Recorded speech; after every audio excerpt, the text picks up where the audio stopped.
Hey there, people. So today I've got, as promised, something a little bit special for you. My guide to all the bows and repeaters in Terraria. I'll be going through them roughly in order of worst to best, also roughly in the order that you can obtain them. I will give you how to get all of the bows. I'll give you crafting recipes as applicable and stats for all of them. I'll show you most of them, but not quite everyone, because some of them are actually equivalent, especially ones you can craft.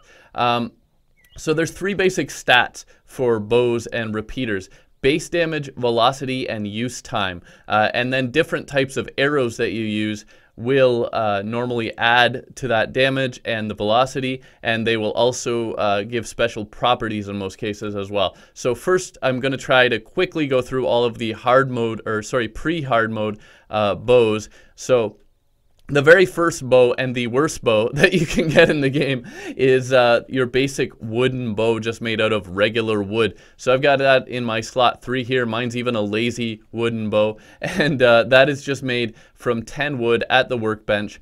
It has a base damage of 4, 6.1 velocity, and 29 use time. So it's weak and slow, and there you go. It's only doing this much damage because I have like end game armor and some equipment and so on. It's not very good. So that is the worst bow. And then there's actually 4 bows that are equivalent. 3 of them are special types of wood: boreal wood, palm wood, and rich mahogany wood. So I've crafted myself a rich mahogany wood bow. Those actually, all 3 of those are equivalent also to the copper bow if you craft one out of copper. So if you get any of those 3 types of wood, or you get some copper, you can make that. Again, it's just 10 of the appropriate type of wood, or in the case of the copper bow, it's 7 copper bars at the anvil. So all 4 of those bows have 6 base damage, 6.6 velocity, and 28 use time. And I'm going to skip through telling you every detail about some things here, because all of the wood bows other than the regular wood bow, as well as all of the ore-based, metal-based bows, all the way from copper and tin right up to gold and platinum, all share that same 6.6 velocity statistic. So I'm not going to talk about velocity for a while. Also, all of the wood bows are 10 of whatever type of wood at the workbench, and all of those ore bows from copper and tin up to the gold and platinum at least are 7 bars at your regular anvil, lead or iron anvil. So we'll skip those stats on all the rest, but you can see rich mahogany wood bow, same as palm and boreal and your copper bow. And there you go. It's pretty basic. Actually, a very tiny step up is your tin bow. So I've got one of those in slot 3 here, and that just does a little bit more. Rather than 6 base damage, it has 7 base damage, and it's slightly faster at 27 use time instead of 28. Now, you can actually get wood bows that are better than that, though. If you get ebon wood or shade wood from your crimson or corruption areas, those also have the same stats as the iron bow. So I've got an iron bow here in number 4, and all 3 of those bows share the same stats at 8 base damage and actually the same 27 use time as the tin bow. So that's how fast it fires, by the way. Now, again, sharing the same stats and moving right along, silver and lead actually have the same stats. So I have a silver bow. Along with, actually, you can make a pearlwood bow once you get into hardwood. Obviously, that's not going, or hard mode. Obviously, that's not going to be very useful at that point. But you can make a bow from pearlwood once you get into hard mode. But in pre-hard mode, a lead or silver bow will have the same stats: 9 base damage and 26 use time. Pretty basic. Obviously, again, my armor and equipment amping that up a lot. Now, a tungsten bow is a tiny little step up again. So I've got one of those in number 6, and that is just 10 base damage and 25 use time. It's a little faster firing, as well as a little higher damage. And the gold bow shares that use time, so fires the same rate as the tungsten bow, but has a slightly higher damage at 11 instead of 10. Then we have, yeah, and I've got one of those here just to show you. But then we have your platinum bow, and that's the highest of the ores that you will regularly mine for. I mean, you can mine for crimtane and demonite, but that takes a long time. So the platinum bow has 13 base damage and 24 use time. It's a clear improvement over those other ones. Now, the Demon and Tendon Bow. So the Demon Bow is the one that you craft from Demonite bars, and the Tendon Bow is the one you craft from Crimtane bars. They're each actually a little unique. Each of them is 8 of whichever of those types of bars at the anvil. Both have 6.7 velocity, so the arrows travel slightly faster. The Demon Bow has 14 base damage, a little higher than the Platinum, just 1 point higher, and 24 use time, so it's a very slight improvement over the Platinum Bow. So you might not even bother, but you could. It's 1 extra point of damage. But the Tendon Bow, which is the Crimson equivalent, actually is rather different. It's 19 base damage, so it's definitely higher base damage, but it's 30 use time, so it's actually slower. It's slower than actually a lot of those. So there you go, and so those are each a little unique. Now, there are 4 other bows that you can get in pre-hard mode before you defeat the Wall of Flesh that are a little harder to get and a little more unique. So I'm going to show you 3 of them because one doesn't exist on this platform. So first of those is the Molten Fury, which you craft from 15 Hellstone bars. Now that requires 45 Hellstone and 15 Obsidian to make that. And the Molten Fury has a base 29 damage, 8 velocity, and 24 use time, so it's a very solid bow for pre-hard mode. But it also has the effect of lighting regular wooden arrows ablaze, turning them effectively into flaming arrows. So you can see, and that has a chance, of course, to light your enemies on fire. So it's a very nice bow. Now there's 2 bows that are only available since the 1.3 update. So for now, that's only on PC, PS4, and Xbox One. It will be coming to mobile and Switch version whenever that comes out, etc. That's the Hellwing bow and the Bee's Knees. So the Hellwing bow, I have a number 2 here now. And that's very unique. It's found in shadow chests in the underworld. So you'll need a shadow key and you'll need to find a chest that has one in it. It actually turns wooden arrows into flaming bats. And you can see it doesn't fire straight. It fires in an arc. It has like a bit of a spread to it. And as you can also see, those bats fly right through. They pierce through enemies. Now, there are certain types of arrows, obviously, as well, like jester arrows and so on, that pierce through enemies. But this one, that's inherent to the bow. It turns wooden arrows into flaming bats, has a 20 base damage, only 6 velocity, and 13 use time. You can see they fly a little bit slow, but again, they're pretty powerful, and it fires rapidly. You can see how many it fires that quickly, and it's auto fire as well, which is I think the only one maybe, or at least the only one on PC that is auto fire in pre-hard mode. So again, inaccurate, but has auto fire, fires the second fastest of all bows in the game actually, and has infinite piercing. It will actually pierce through an infinite number of enemies. So, solid bow. The other one is the Bee's Knees, and this is a drop from the Queen Bee boss. It's a 1 in 3 chance, so on average, you defeat the Queen Bee 3 times, you're going to get one. That's not a guarantee, though. That's just your odds. So it actually turns wooden arrows into lines of bees. And you can see, I'm just using regular wooden arrows, and they turn into bees. And those bees will actually home in on your enemies. These bees actually dissipate a little faster than some of the bees you get from some other things like the bee gun and the bee nades. But they will home in and swarm a little bit and do some extra damage, as you can see. So that's just with regular wooden arrows. You can use other arrows with it, but only regular wooden arrows, I believe, will turn into bees. Bees will dissipate on contact with water or lava. They can pierce or ricochet once. So if I bounce that off a surface, there you go, it will bounce once, but then that's it. If they hit another surface, they will disappear. And yeah, they can only pierce through one enemy or ricochet once as well. So it's a 26 base damage, 6 velocity, and 22 use time. Now, one bow that I cannot show you is the Sharanga, which is actually only available on old generation consoles like Xbox 360 and PS3 and the Wii U, and it's also available on mobile and 3DS. It's literally the pre-1.3 platforms, the ones who did not get the 1.3 update. This is one for you guys, and it's unique to those platforms. Actually, it does not exist on PC, PS4, or Xbox One anymore. It's the Sharanga, available in pre-hard mode.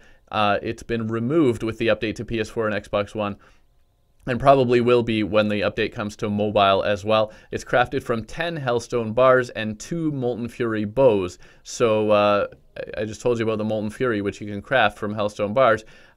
So that requires 15, and 2 of those is going to be 30, plus another 10 is effectively 40 Hellstone bars to craft the Sharanga, because you need to craft 2 Molten Furies and then add another 10 Hellstone bars to make it. It's 35 base damage, which is really high for pre-hard mode, and it turns any arrow into spectral arrow. I don't actually have stats on velocity or use time, but the spectral arrows inflict the Cursed Inferno debuff, which is the only way of inflicting that debuff in pre-hard mode on any platform.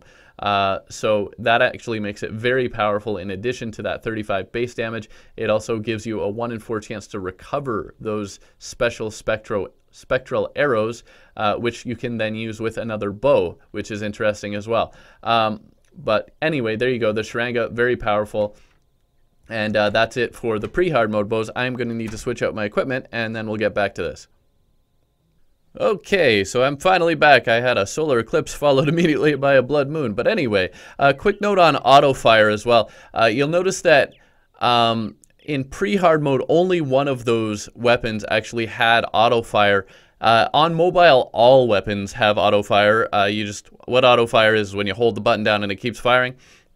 But only one of the pre-hard mode bows has auto fire, whereas in hard mode, all but 2 actually have auto fire. So first, we're going to talk about the craftable repeaters. So when you get into hard mode, you're going to be crafting repeaters rather than bows at first. In fact, most of the things you can craft in hard mode as far as arrow firing weapons are repeaters, but there are bows, very special bows, that you can get as drops mostly. Okay, so repeaters.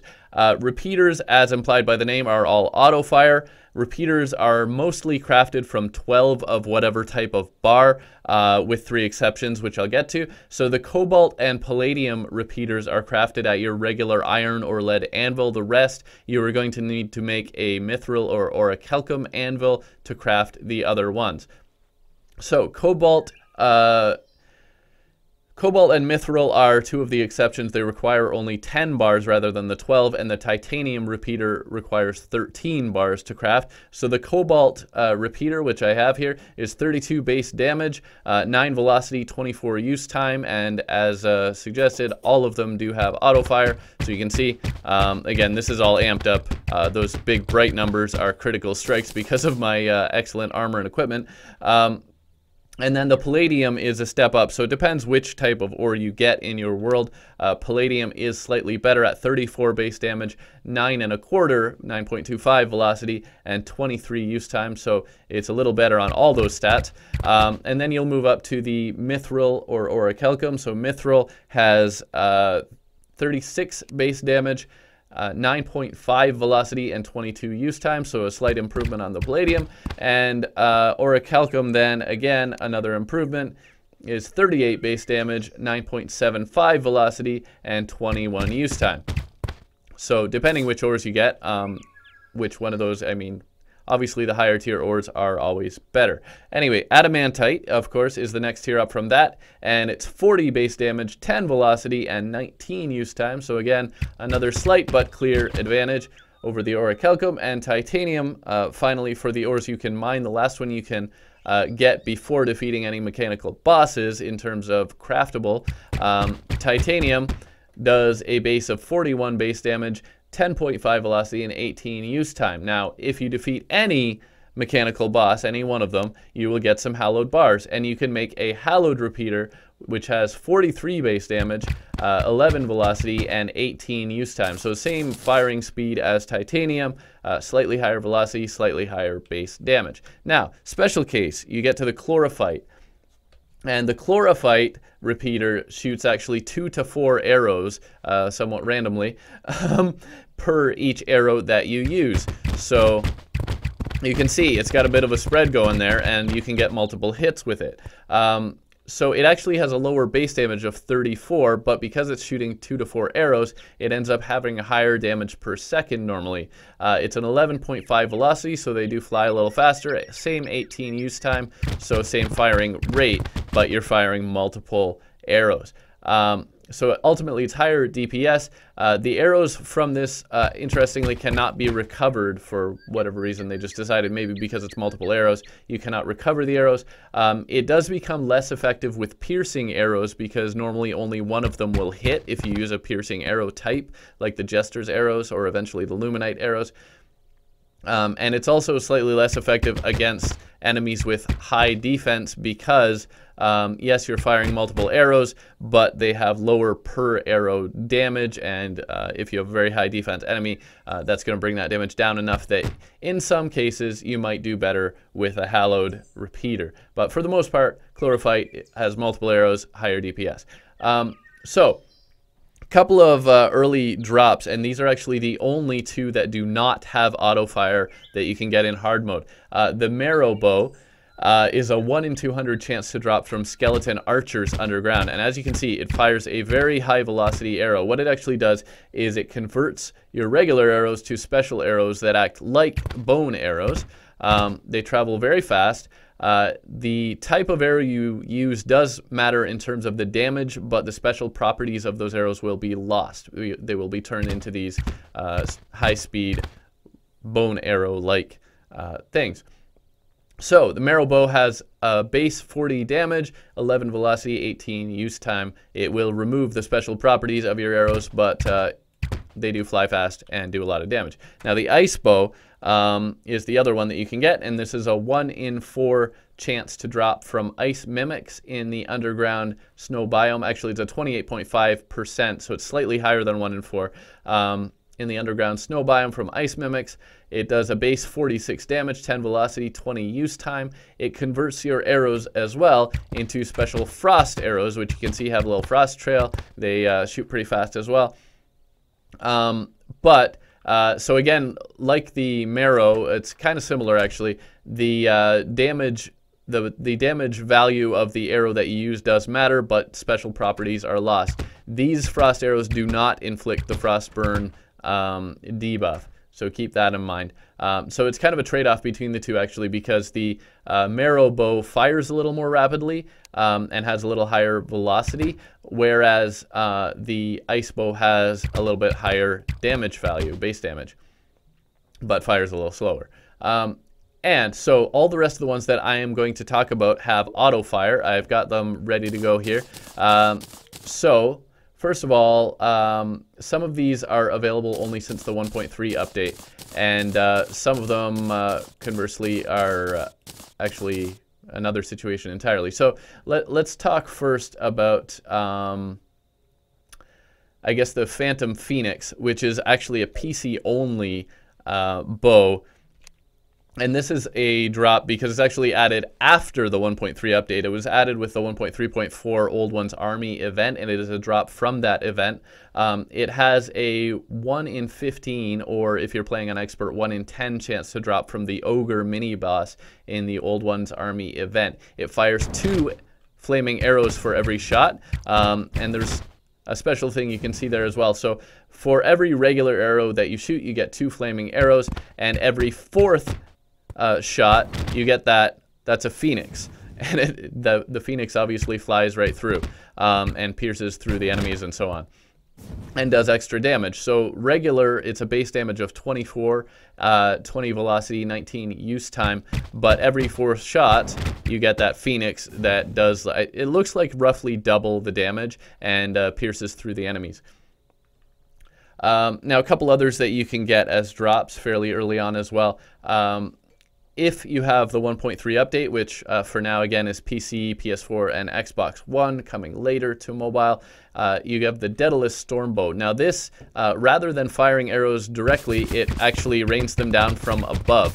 And this can be very useful. For every 1 that you fire, you get 2, I guess. It actually says 3 to 4 on the wiki, but for every 1 that you fire, you get let's say 2 to 4, that rain down from the sky. It has a 43 base damage, 12.5 velocity, 18 use time. Special arrows actually do retain their effects, as does the magic quiver, which I have here. So watch this. If I fire that, it fires a little bit slow, but if I put this magic quiver, which is a special item you can get as well, that actually increases damage and increases speed, and you can see they fly faster. So that also applies if you use like cursed arrows, and so that can actually be incredibly useful, because you can use that on things like the Destroyer boss early on in hard mode. Again, this bow is a 1 in 4 chance to drop from Hallowed Mimics. It took me a while to get one. I ended up having to create a little underground Hallow farm, where I could, you know, have a fairly open space and see what was there, so that the Hallowed Mimics would spawn and not get away. But anyway, it took me a while to get it, but it can be particularly useful against, you know, large crowds. The Destroyer, that has a lot of places you can hit. You can use it with special arrow types like holy arrows that spawn little stars every time they hit, and so on. So that can be very useful in certain situations. Again, it pairs well with holy arrows and or the frost armor, because the frost armor will bring the frostburn debuff to the arrows that you are firing, and that will apply with this bow. Another one that we want to look at is the Shadowflame Bow. So a lot of these hard mode bows have special properties. The ones that you get once you're in hard mode that are bows. Again, you can craft repeaters, which are just basic arrow firing mechanisms for the most part, but most of these drops have something special about them and are going to be better in certain situations. So the Shadowflame Bow, again, available only for platforms that have the 1.3 update. It's normally a 1 in 6, or if you're on expert, a 1 in 3 chance to drop from goblin summoners during a hard mode goblin army, because the goblin summoners only appear in hard mode.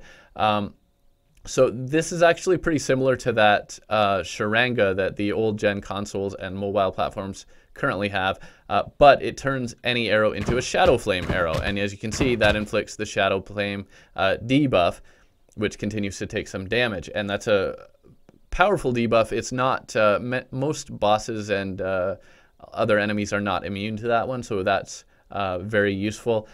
You can see these arrows fly relatively slow, but that Shadowflame debuff is very powerful. They are barely affected by gravity, though. You'll see they don't come down much. So despite the fact that they fly slowly, they actually go a very long distance. And as you may have noticed, they also pierce up to 3 enemies. They'll go through 2 and hit a 3rd. So again, that has a 47 base damage, 19 velocity, or sorry, 11 velocity and 19 use time. So can be very powerful, very useful. Now, one that I cannot show you again because it doesn't exist on PC is the Vulcan Repeater. So this is another one that is unique to those platforms that do not yet have the 1.3 update. The old gen consoles, mobile, and 3DS get the Vulcan Repeater. It's actually crafted from 1 Hallowed Repeater plus 15 Souls of Blight, which you get when you defeat Okram, which again is a boss that only exists on those platforms. This will probably be removed when mobile gets the 1.3 update. But anyway, it's 1 Hallowed Repeater, 15 Souls of Blight, and 15 Adamantite or Titanium bars. It converts arrows into explosive Vulcan bolts, which and the repeater has a base 56 damage, 15 velocity, and 17 use time. So sounds pretty powerful, but I don't have it and I can't show you that. But I do have something that is pretty cool as well, which is the Stake Launcher. This is a drop from Morningwood during the Pumpkin Moon event. The drop rate actually varies, and it does not use arrows, it uses stakes, which if you have the Stake Launcher, you can buy from a couple of the NPCs. You also get some when you get the Stake Launcher, but as you can see, it fires very fast. The stakes are not affected by gravity. They fire straight and they pierce a lot. So it does 75 base damage, has a 9 velocity it says, but as you can see, it actually fires very, very quickly, and a 25 use time. Again, it does have auto fire like so many of the other hard mode weapons. And the stakes actually have a base of 25 damage, so 75 for the launcher and 25 for the stakes themselves, and then plus whatever other effects you have on top of that.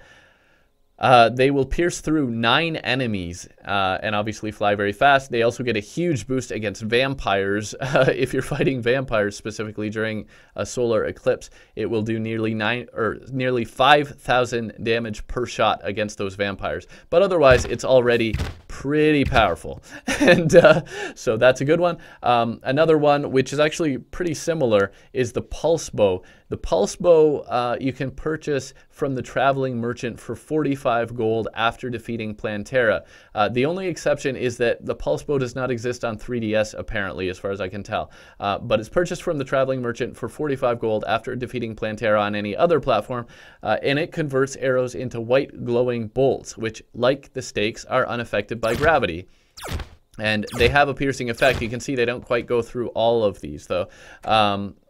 So it converts arrows into pulse bolts. The arrow damage is retained, so which type of arrow you use does matter as far as damage, but the special properties are lost, like some of those others that convert the arrows. Now, this is also different on mobile. This bow exists on mobile, but on mobile, iOS and Android, the projectiles will be slower and are affected by gravity. But on all other platforms, they're very fast and not affected by gravity. They can ricochet and or pierce up to 5 times in total. So as you can see, it will hit up to 6 of these. It pierces the first 5 and hits the 6th. But it will also ricochet, which makes it useful in confined spaces like the dungeon or underground.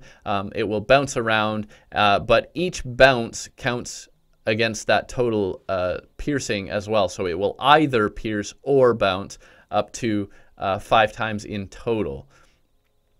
And there you go. So each bounce takes off 1 pierce, basically, and vice versa. Anyway, it's a 65 base damage, 7.75 velocity, and 21 use time. It's very powerful. But now we're getting into some of the best bows in the game. The Tsunami is one good example, and this is on all platforms. It's a 1 in 5 chance to drop from Duke Fishron. Very hard boss, but if you get this, it's pretty awesome. 1 in 5 chance when you beat him of getting this, and for each shot it actually shoots 5 arrows, and as you can see, they're closely grouped, they fire in parallel, and they will continue to move in parallel. So the only thing about that is if you use it with piercing arrows, it will generally cancel that effect of hitting 5 times, because the piercing, the way it works, the arrow will pierce and then they will not hit that enemy. Basically will have an invincibility frame there. So it's actually best not to use it with piercing arrows. Holy arrows or Ichor arrows will help maximize the effect, however. So those are suggested. Tsunami does 60 base damage, 10 velocity, and 23 use time. The auto fire actually is only since the 1.3 update. So PC, PS4, Xbox One, and again, mobile always has auto fire. So if you're on one of the old gen consoles, unfortunately you will not have auto fire on this one, but everybody else does. So again, 60 base damage and 5 arrows. You put that together and it does a lot of damage pretty quickly. So we've just got 2 more left, and the next one actually is still PC only, because this is another one that was added with the Old Ones Army event, but it's very interesting and pretty cool. So it's only on PC for now, but it's a 1 in 4 chance to drop from Betsy, the final boss of that Old Ones Army event. Each shot fires 6 arrows, and if it hits an airborne enemy, which doesn't necessarily have to be a flying enemy, it says that it's against flying enemies, but actually it just checks whether there's ground underneath. So if that enemy is above the ground, like off the ground, it will do an extra 50% bonus damage and fire additional projectiles. And I'll show you how that works, because if you fire it, basically what happens is when you fire that shot, any arrow that hits actually splits into 5 more. So it's almost like a MIRV, if you know what that is, a multiple independent reentry. But yeah, it actually fires 6 arrows, and each of those has the potential to split into another 5 if it hits above the ground. So as you can see, though, those arrows actually do not fire very far. They drop quickly. So it's like an area effect weapon, and it's pretty unique in that it also just looks pretty cool.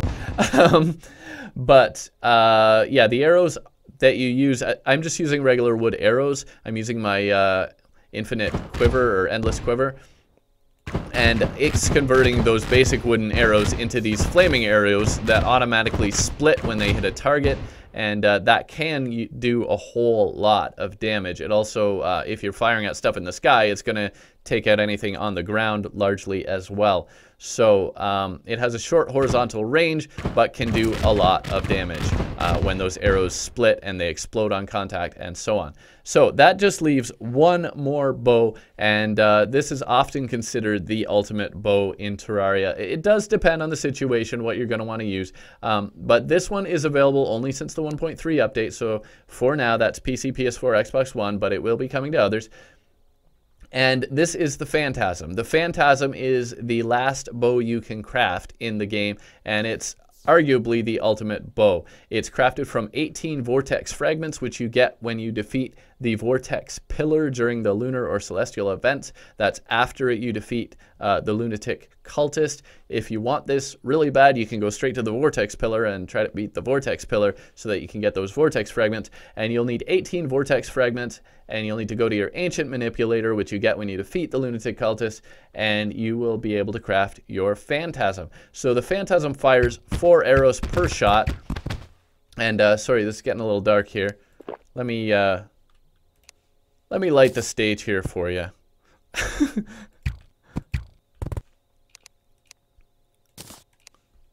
If only I can get things together. Okay, so it fires 4 arrows per shot, and it will use whatever type of arrow you use. So if you want to use crappy wooden arrows like this, you can do that. But as you can see, they're loosely grouped. The actual speed and sort of spread are a little bit random.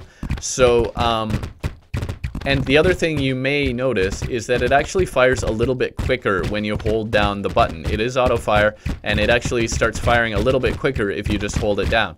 Now, it also has a 2/3 chance of not consuming arrows, so it's a good one to use. I mean, it fires a lot of arrows, but it also fires them quickly, and it doesn't use too much ammo. You can see, actually, if you watch my little cursed arrows, I've got 801 there.